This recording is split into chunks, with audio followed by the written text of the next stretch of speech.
conseguir ver. Usando esse aplicativo, eu não vou conseguir ver vocês chegando. É a desvantagem.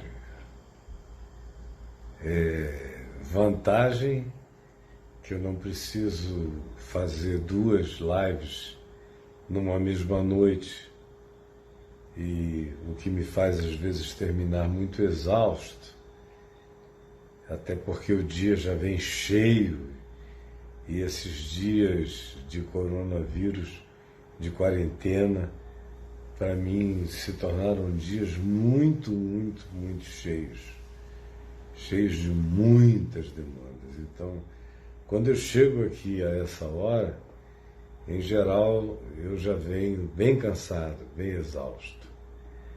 Apesar de que hoje à noite eu tive uma alegria grande antes de vir para cá, alguns minutos. Um amigo meu, que foi uma das primeiras pessoas a pegarem coronavírus aqui em Brasília, por quem eu e a minha casa vínhamos orando o tempo todo, todos nós, com todo amor. Ele é muito importante para nós, sempre foi amigo que se mostrou amigo, com atos, com gestos, com todos os carinhos. E com o passar dos anos, muitos vínculos nos uniram. Ele estava na Inglaterra para a formatura no doutorado de uma das filhas dele, e eu estava nos Estados Unidos. E quando nós voltamos quase, eu creio que na mesma época, eu, graças a Deus, vim sem nada. Mas ele chegou e logo depois manifestou um coronavírus violento que o deixou mais de 15 dias, provavelmente uns 17, 18 dias, numa UTI, boa parte do tempo entubado ou em coma induzido, porque quem nunca foi entubado não tem a menor ideia de que é impossível você ficar entubado sem estar sedado, sem estar anestesiado, e em algumas circunstâncias sem aquele coma que seja induzido. Eu conheço o significado de estar entubado e como é praticamente impossível você enfrentar horas daquele jeito. Imagina dias. Te amaram, porque a vontade que dá de sair arrancando tudo é insuportável, uma tortura, de modo que a sedação é a compaixão para essa circunstância. Eu estou usando aqui um aplicativo que o meu querido Adailton instalou para eu usar, na perspectiva de que eu esteja sendo visto bem no meio da tela do Instagram. Eu tenho que pensar no Instagram. O Instagram, ele é colocado na vertical. Já as outras plataformas, celular deitado. Então, o enquadramento chegar no Instagram, e o YouTube e o Facebook têm a perspectiva ampla desse landscape, como o aplicativo chama. Então, dito isto, e eu estou falando isso propositalmente, porque num teste que a gente fez hoje, deu para verificar que em algumas plataformas a minha voz demora um pouco mais até parar de falhar, até esquentar.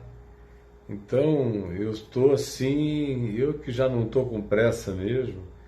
Foi-se o tempo que eu falava rápido. Não, eu não estou com nenhuma pressa. Eu estou enfiando segundos entre as minhas falas, entre as minhas frases, porque eu não estou com pressa. E cada vez eu preciso usar menos palavras para dizer o que eu quero dizer com simplicidade cada vez maior. Ontem, Para quem assistiu a minha live lá no Instagram, nos stories do Insta, me viu falando sobre o fato de que um episódio como esse do coronavírus, que tem esse poder de universalidade incontestável, chama à luz a questão de um controle de um governo nacional, ou desculpa, mundial. E eu expliquei por quê. Expliquei as razões do ponto de vista da economia, do ponto de vista da inteligência, da gestão de recursos, da distribuição de maneira lógica, de acordo com a necessidade de cada lugar, de cada povo, conforme a intensidade do sofrimento dos lugares, e disse que a tecnologia tornava isso absolutamente simples e quase que uma demanda necessária, e a inteligência artificial com capacidade de armazenar todos os dados e despachar recursos em todas as direções conforme a necessidade, cada um dando conforme o que pode para atender a necessidade de cada outro, que é um princípio inclusive do Evangelho e do livro de Atos dos Apóstolos e do Novo Testamento. Ótimo! Agora mesmo, no coronavírus, veio a ideia de que talvez fosse necessária uma gestão universal feita pelas Nações Unidas para lidar com a pandemia, porque era algo que era comum a todos. Bom, por outro lado, a gente sabe que tudo que nasce do conhecimento humano, da experiência humana, da capacidade, da potência humana, vem carregado de ambivalência, totalmente ambivalente. Eu estou aqui usando esse recurso tecnológico para tentar me comunicar com o maior número possível de pessoas, não só agora, mas na progressão da distribuição desse conteúdo que vai atingir milhares e milhares de pessoas. No entanto, desta mesma hora, em muitos outros lugares da Terra, tem gente tramando, falando, construindo, engendrando as piores ideias, ou praticando atos horrorosos, ou combinando projetos malévolos, usando a mesma árvore, usando os mesmos ramos, usando a mesma teia, usando a mesma web. Por quê? Porque a Bíblia tem razão quando diz que nós todos comemos do mesmo fruto e absorvemos em nós a mesma ambiguidade, a mesma ambivalência e o mesmo potencial de fragmentação de identidade, todos nós também, porque comemos da árvore do conhecimento do bem e do mal. Não há ninguém que tenha comido apenas da árvore do conhecimento do bem. E não há ninguém que tenha comido apenas da árvore do conhecimento do mal. Todos comeram da árvore do conhecimento do bem e do mal. Alguns se inclinam na direção do mal, e o mal tem um apelo sedutor extraordinário, tesudo, gostoso, apetitoso, abundante, chocantemente empoderador, te traz uma promessa de ilimitabilidade, de que você é um ser de expansão absolutamente sem teto, que você pode ser como Deus.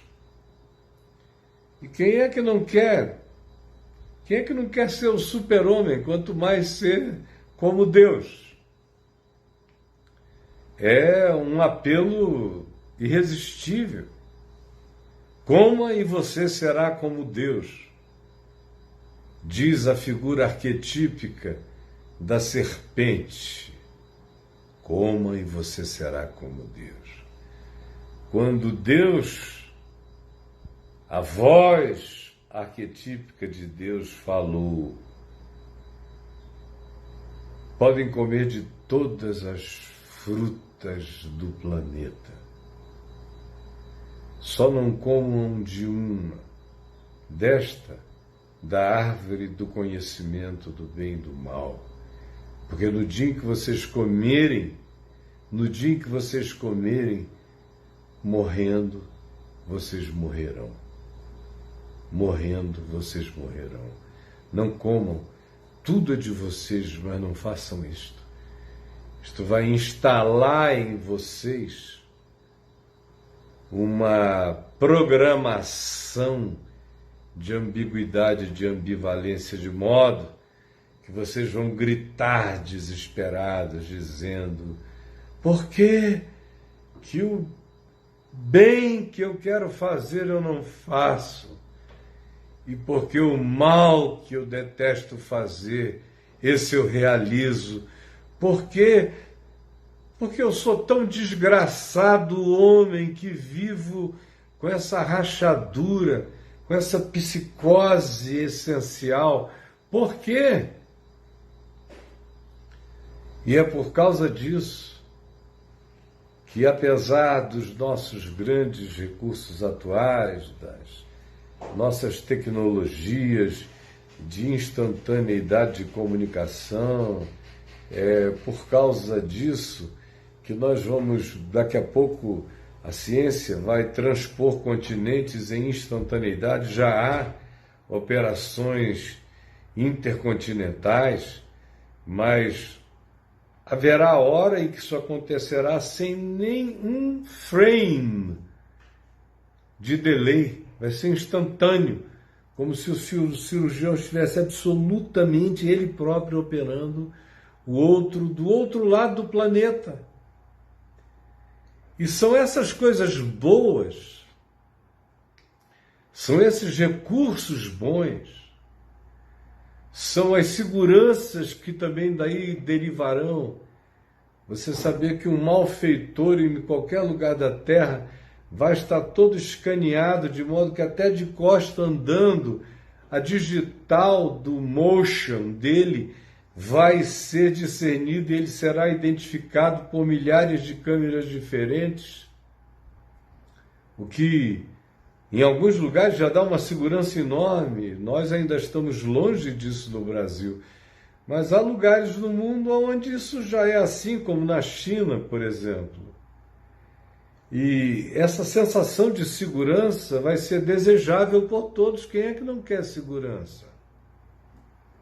Ou quem é que não quer a ação de socorro mais rápida possível num mundo pandêmico? Quem é que, ao invés de guerrear, não gostaria de ter a liberdade de continuar ganhando, produzindo, como na liberdade do capitalismo, ao mesmo tempo que com a certeza absoluta de que 65% da população do mundo não vão para a cama com fome, porque 2.300 seres humanos detêm a concentração de riqueza que alimentaria esses 65% de famintos ou degradados. Só um psicopata acharia isso ruim, um sociopata universal, porque qualquer pessoa de bom senso, até numa reunião de condomínio, se não tivesse um doido desvairado lá, a média ponderada da mediocridade humana sabe que essa conta é melhor do que a atual.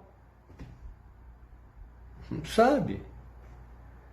mas a árvore do conhecimento do bem e do mal. Mas a árvore do conhecimento do bem e do mal. Então, assim como há essas realidades maravilhosas que a tecnologia nos traz, ela também nos oferece controle. Controle. E o controle não é oferecido a você, nem a mim.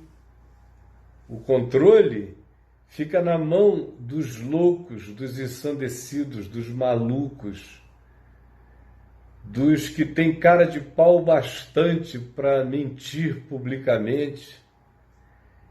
E ao mesmo tempo em que a tecnologia tem todo esse desenvolvimento, não adianta que tudo esteja gravado para ser demonstrado, porque a mente humana não tem a precisão objetiva da gravação tecnológica. A mente humana escolhe o que quer ver ou escolhe dizer que o mal, na opinião da pessoa, não foi mal, é bem. A perdição da natureza humana é tão grande que nem a apresentação dos fatos consegue fazer com que a maioria dos indivíduos troquem a verdade factual pela mentira. De modo que não se pense que num planeta onde tudo pode ser gravado, mostrado, demonstrado e apresentado com factualidade, isso traria a era da verdade para o nosso meio. Ao contrário, tanto mais quanto a gente entra no poder da factualidade gravada, demonstrada e apresentada, mais o mundo se transforma num mundo pós-verdade. Não deveria ser justamente o contrário? Tudo tão factual que o homem tivesse a coragem de abandonar a cara de pau e confessar que o que é, que o que foi, foi. Mas não. A mentira ocupa os espaços vazios e há uma quantidade enorme de pessoas, e nesse sentido a loucura humana é muito mais profunda do que a gente pode imaginar, porque mesmo diante de fatos há argumentos variados que brigam contra os fatos e dizem que esse é um direito de uma apreciação de um dado ângulo dos fatos, uma dada visão, que pode não ser correspondente à gravação, mas é a minha. Então, por que nós todos comemos da árvore do conhecimento do bem e do mal? É que pode acontecer conosco em relação à melhor utilização universal dos meios, dos recursos, da ciência e da distribuição que diminua a injustiça e a iniquidade, fazendo com que, pela diminuição do abismo da desigualdade, o planeta encontre um equilíbrio melhor para a sobrevivência da humanidade, mesmo sendo essa uma conta que fecha, nós todos comemos da árvore do conhecimento do bem e do mal. Então, o que acontece? Esse mesmo recurso abre a janela, abre a mesma porta de igual tamanho e equivalência para a prática do controle. Controle. E como eu dizia, o controle não fica na sua mão, não fica na mão do povo. A democracia, por exemplo, que, como alguém já disse, de todos os modos de governo é o pior de todos, mas ainda o melhor que temos, Churchill.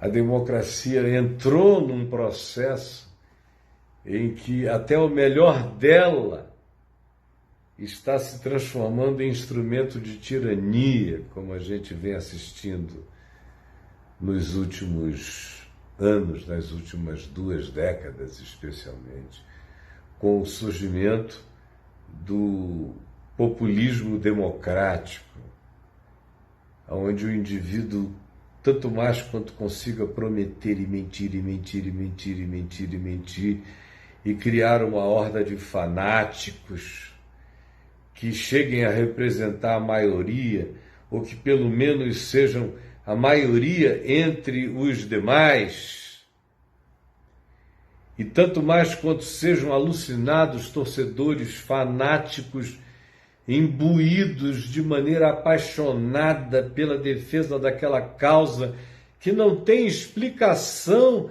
a não ser um tesão animal inexplicável de vínculo, de ataviamento. Não tem nada a ver com pensamento, tem a ver com ataviamento psicológico.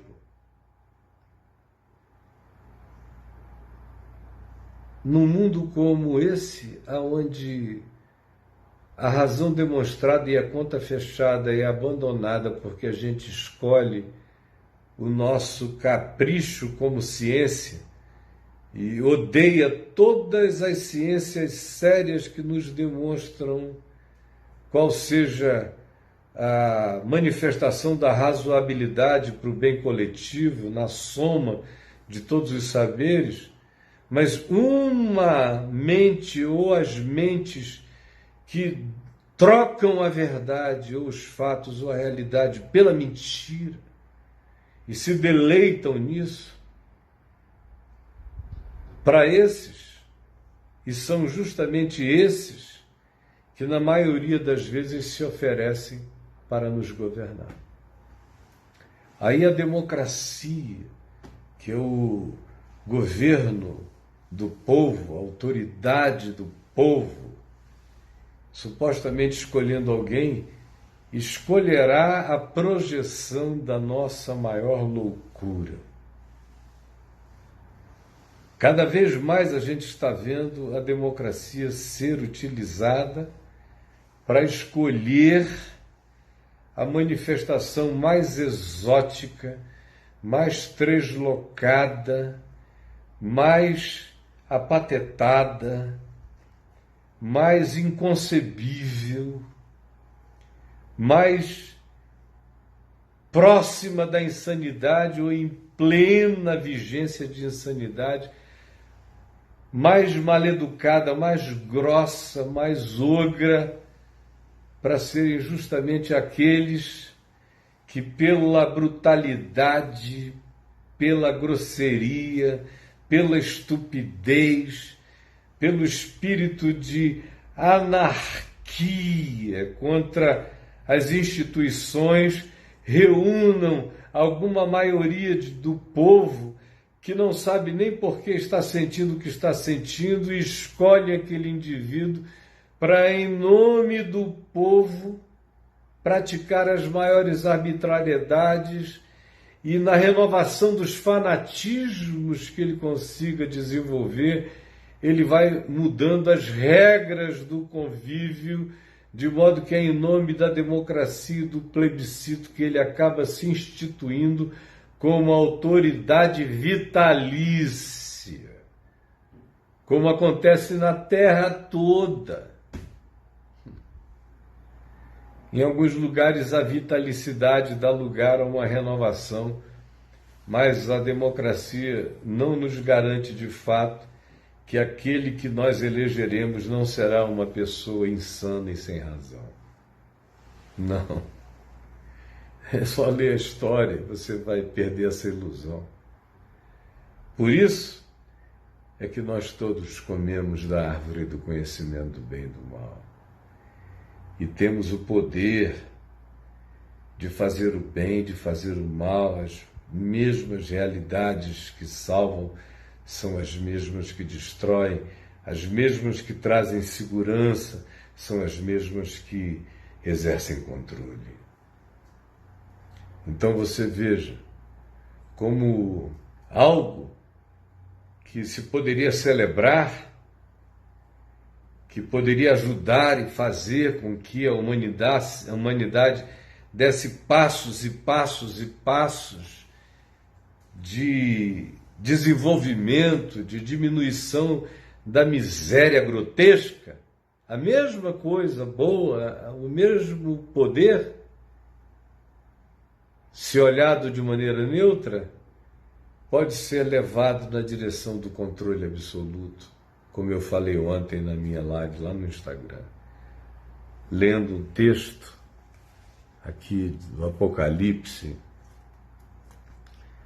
dizendo que a besta, o poder político hegemônico, a grande potência da Terra, seja ela qual seja, que recebe o poder do dragão, que é a própria manifestação do espírito de Satanás, do espírito da oposição à vida, que se diz aqui que é o espírito da serpente do Éden.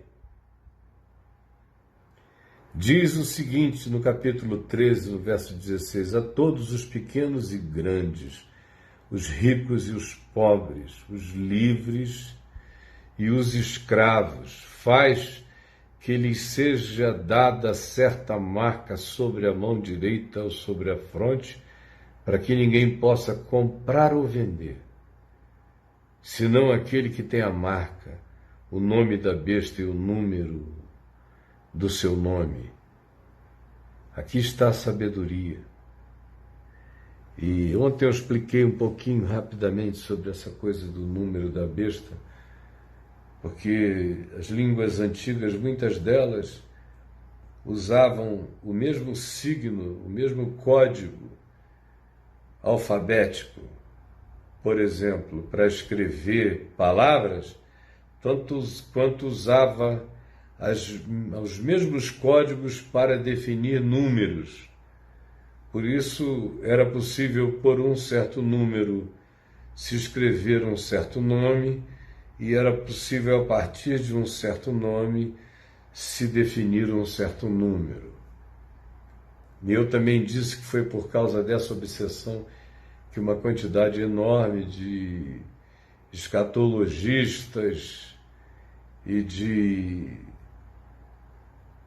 pessoas desejando predizer quais são as realidades escatológicas e finais da existência, acabaram levando muitos e muitos grupos humanos para as maiores barbaridades. Mas não é esse aqui o caso, eu só estou dizendo é que é dado, essa besta recebe um poder. Ela tinha o poder do mal, do dragão dentro dela, agora ela recebe, lhe é dado o quê? É uma manifestação de poder externo que agrega a ela esse poder. E aqui no contexto antecedente se diz que é a religião, que é a besta, a segunda besta, a besta que emerge da terra. A maior de todas é essa besta que emerge do mar, é a besta cheia de toda a avidez econômica e de domínio, e de desenvolvimento e de potência e de hegemonia absoluta, dominando reinos, etnias, nações, controlando tudo que possa. E aí se diz que surge uma segunda besta, menor, que emerge não do mar, mas da terra, e valida essa besta que emerge do mar, essa força do poder universal, mundial, essa potência incomparável, valida. Como sempre, aqui nos dias de João, ontem mesmo eu disse, repetindo pela trilionésima vez, que o Apocalipse nos ensina que a história é uma espiral crescente que vai aumentando o seu círculo à medida em que anda na direção da sua consumação, de modo que o Apocalipse já se cumpriu muitas vezes, porque ele tem o poder de se cumprir generacionalmente ou secularmente, fazer uma volta inteira. Só que ele recomeça e tudo fica apenas maior nessa caminhada linear espiral crescente que o Apocalipse ensina. E eu já tenho falado sobre isso muitas vezes e mostrado porque eu aqui quero chegar ao fim, chegar ao meu objetivo, que é apenas dizer para você: nós todos comemos da árvore do conhecimento do bem e do mal. Eu, com esse poder, você já imaginou? Eu, com esse poder de controlar tudo no mundo inteiro, eu lhes garanto que não seria bom. Não seria bom. Ninguém pode ter todo o poder, porque quem quer que o tenha experimenta toda sorte de corrupção e de maldade. Todo. Não há um entre nós. Não há um justo. Não há nenhum sequer a quem se possa controlar e dar e fazer convergir todo o significado e toda a onipotência de toda forma de poder. E hoje não é mais uma questão só de onipotência, é de onisciência e de onipresença. Esse poder que o Apocalipse diz que um dia vai chegar para o mal, ele não vai chegar para o mal. Não, ele vai ser exercido como a democracia foi tanto tempo para o bem, que se fala em democracia, a gente que tenha qualquer boa vontade já descansa. Todo ser humano de boa vontade, se diz a ele que a Constituição é democrática, o regime é democrático, o indivíduo se alivia. Só os que têm um desejo e uma avidez enorme por controle, poder e domínio é que detestam essa ideia. Os demais descansam, revelação, um dogma benfazejo para os sentidos humanos, a expressão democracia. Mas olha que com o passar do tempo, essa coisa que tem as suas inúmeras dificuldades, mas ainda é a melhor para garantir liberdade de um lado e trabalho em favor, e quanto à possibilidade de promover o favorecimento dos menos capazes ou qualificados ou com menos oportunidade até então, é a democracia que dá esse balanço, liberdade de um lado e resgate de outro, pode se transformar numa Venezuela. Na China, o regime não é democrático, é comunista, mas as práticas econômicas são as práticas que só a democracia promove. Os Estados Unidos são uma democracia, embora estejam vivendo um momento de populismo quase autoritário, só não porque as instituições são fortes. E em outros países do mundo, a mesma coisa acontecendo. E todo mundo se esconde atrás dessa bandeira. Mas não esqueçam, nós todos comemos da árvore do conhecimento do bem e do mal. O que brota da gente é ambivalência. Há muito mal que pode se converter em bem, e há muito bem que pode se transformar em mal. E aí o que a gente faz? O que eu acho?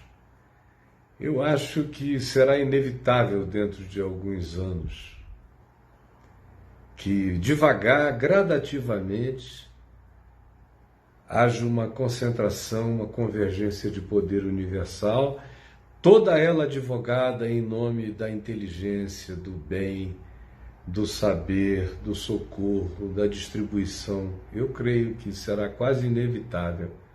Será puxado pelo lado do conhecimento do bem. Até que lá na frente, oportunizando-se da experiência provocada pelo conhecimento do bem, manifestar-se-á esse abominável da desolação, que certamente terá em algum tipo de ser humano a sua manifestação de face histórica, mas ele vai ser o representante de muitos outros poderes, do dragão, da besta que emerge do mar, da economia, do capital, do controle, a tentativa de concentração de renda, de domínio, de saber quem é quem em qualquer lugar da terra, com as bênçãos da religião, como foi no Império Romano. Como eu disse, isso tudo já aconteceu e cresce numa espiral crescente. No Império Romano, você visita a Itália, visita a Turquia, visita outros lugares onde os romanos tiveram presença esmagadora, e você vai ver o culto ao imperador, a religião local, como besta que emerge da terra abençoando o imperador, dizendo vamos obedecê-lo. Isso foi mudando, depois disso vieram outros, já veio o cristianismo, continua a fazer a mesma coisa em muitas gerações, está fazendo hoje, abençoando hoje bestas da economia, do poder, da conjunção das forças internacionais no interesse do lucro e do ganho. A religião vai e abençoa. E não é só o cristianismo. Houve tantas guerras abençoadas também pelo confucionismo, até pelo budismo. Pelo islamismo, faz 1400 anos praticamente que eles estão acostumados a guerrear em nome de Deus e abençoar qualquer que seja o calife que faça isso bem feito, o califa. Então é um fenômeno universal essa coisa de religiões validarem poderes, não é só no cristianismo. Agora, como o cristianismo tem representado nos últimos 1700 anos a maior potência, a maior potestade da terra, o cristianismo, por enquanto, é aquele que mais tem ungidos bestas políticas e econômicas em nome do seu bem-estar, de receber poder. Ele oferece poder para ter mais poder do que os demais nesse ambiente onde o controle é total. É só o começo. Se a gente ficasse aqui, eu poderia falar a noite inteira, porque há tanta coisa guardada na minha cabeça para dizer a você. Mas hoje eu estou dando prosseguimento àquilo que eu falei ontem. E amanhã eu estarei aqui com você para fazer um fecho,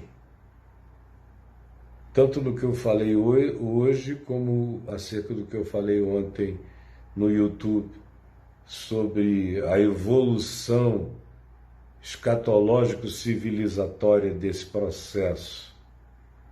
Eu falei em Lucas 21 sobre o sermão escatológico de Jesus, um dos pequenos apocalipses de Mateus, Marcos e Lucas. Quero dar uma fechadinha naquilo ali. Então eu espero todos vocês em todas as plataformas, às 20 horas. E olha só o seguinte, amanhã eu tenho 2 programações durante o dia, e eu quero que você esteja lá, especialmente você que está em casa, venha me fazer companhia.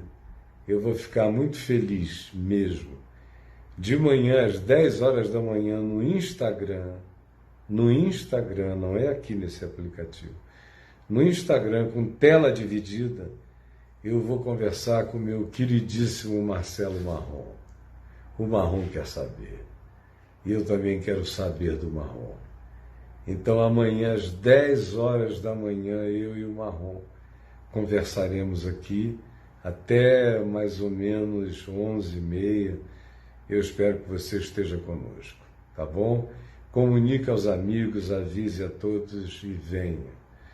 E no sábado, aliás, à tarde, amanhã, a conversa que eu iria ter hoje com o André Anéas, lá da PUC, teve um problema técnico na internet, estava travando lá onde ele estava. Então nós deixamos para amanhã, para reavisar todo mundo, deixamos para amanhã às 15 horas. Vamos conversar sobre bem e mal, sobre teologia do bem e do mal, sobre ciência e religião, sobre um monte de coisas assim. E eu espero que amanhã você esteja conosco. Vai ser no Instagram também, porque vai ser tela dividida às 15 horas. E à noite, às 20 horas, eu estarei fazendo essa live distribuída simultaneamente para todas as plataformas, tá bom? Senhor Jesus, eu oro por milhares e milhares nas suas casas, alguns nos seus quartos, alguns em hospitais, alguns em corredores de espera, alguns preocupados com o sustento, a sobrevivência, com a demora do cheque, da promessa governamental de ajuda. Eu oro por tantos que, humanamente falando, estão sem solução, não tem saída, não veem por onde. Por isso eu te peço que esses nossos encontros sejam encontros de milagres, que muita gente aqui fique com o coração enternecido. Quem tem o pão nosso de hoje, o compartilhe, o dizime em favor de quem não tem nada, e que nós comecemos a procurar cada vez mais os meios para fazer os nossos recursos, que não são muitos e não são tantos, mas sobram para além de hoje, enquanto hoje tem gente para quem tudo falta. Ajuda-nos a encontrarmos esses caminhos de solidariedade que estão sendo criados, que estão começando a ser oferecidos para nós, que não podemos sair de casa, mas podemos ajudar a outros de muitas formas diferentes, e nós cremos que haverá uma grande quantidade de ofertas sérias, sinceras, honestas e auditáveis de ajuda, que vão chegar a quem precisa, de preferência diretamente ao necessitado.